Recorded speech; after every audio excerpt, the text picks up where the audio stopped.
Yesterday, we sat with Jesus at the temple treasury. We watched the rich throw in big bags of money, and then a poor widow quietly dropped in 2 tiny coins, everything she had. Jesus told his disciples she gave more than all of them, and then said nothing about her getting 100-fold return. No harvest, no miracle money. He just praised her heart and walked straight to the cross to die poor so she could live forever. If that wrecked you yesterday, hold on, because today we're going to set you completely free. We're taking the verses you hear every week from prosperity pulpits, putting them in their full context, and letting the Bible itself destroy the lie. Let's start with Mark chapter 10. They love shouting 100-fold houses, brothers, lands, it. But the same verse says, with persecutions, and in the age to come, eternal life. Let me ask you, when was the last time you heard them ask you to sow a seed for more persecution? Next up, 3 John verse 2. Beloved, I pray that you may prosper and be in health. Sounds great, right?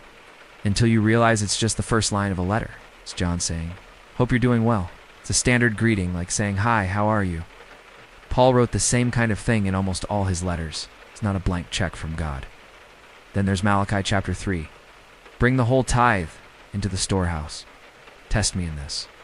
This was spoken to the nation of Israel under the Old Testament law, and that storehouse was for feeding widows, orphans, and the priests, not for funding a preacher's private jet. Show me one place where the New Testament apostles used this verse to raise money. I'll wait. How about John chapter 10?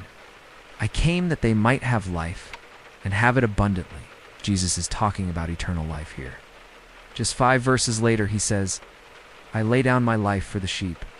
This abundant life is a free gift that cost him everything. Finally, 2 Corinthians chapter 8. Though he was rich, yet for your sakes he became poor, that you through his poverty might become rich. What's the context? Paul is collecting an offering for starving Christians in Jerusalem. The riches he's talking about are the spiritual blessings we have in Christ, the ones listed in Ephesians and Colossians. It's not about getting that new hip trend you saw online. If you're with me so far, hit that subscribe button. Let's talk about some of the most misused verses in the Bible, starting with Luke 6:38. You've heard it a million times. Give, and it will be given to you. Good measure, pressed down, shaken together, and running over. But have you ever read the sentence right before it? It's just one verse up. Luke 6:37 says, do not judge, and you will not be judged. Do not condemn, and you will not be condemned. Forgive, and you will be forgiven.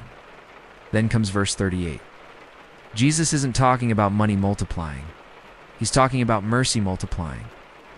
The measure you use for forgiveness is the measure you get back. It has nothing to do with your bank account. Then there's Deuteronomy 28. You know, all the blessings for obedience and all the curses for disobedience. This is often used to say if you're not financially blessed, you must be in sin or disobedience. But that was the Old Testament law, given specifically to the nation of Israel, to govern them as a nation. Here's the good news. Galatians 3:13 says, Christ redeemed us from the curse of the law. We are not under Deuteronomy 28.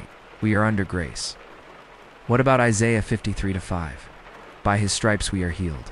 Yes, absolutely. Healing is in the atonement. Jesus paid for our physical, spiritual, and emotional healing on the cross. But show me one place in the Bible, just one, where that healing is tied to the size of your offering envelope. It's not there. Let's just pause and think about this for a second. If these verses were really about money, why do the people quoting them the loudest live in mansions, while the people who believe them the hardest are often still struggling? The Bible actually answered that question 2,000 years ago. In 2 Peter chapter 2, it warns in their greed these teachers will exploit you with fabricated stories. And 1 Timothy chapter 6 describes people who think that godliness is a means to financial gain. It's not a new problem. It's an ancient deception. So what's the real gospel? Here it is. Jesus didn't die to make you rich. He died to make you his. He had no place to lay his head so that you could have a home in heaven. He was stripped naked on the cross so that you could be clothed in his righteousness, and headed for a mansion he's already prepared and paid for. That is the great exchange. Everything else is a counterfeit. If chains just broke off your life hearing this, I want you to do 3 things right now. First, subscribe to this channel. You only preach the real Jesus here. Second, drop "I choose the real Jesus" in the comments. Let's show the world that truth is winning. And third, share this with just one person you know who might still be caught up in sending seed money to millionaires. You're free now. Go live like it. I'll see you in the next one.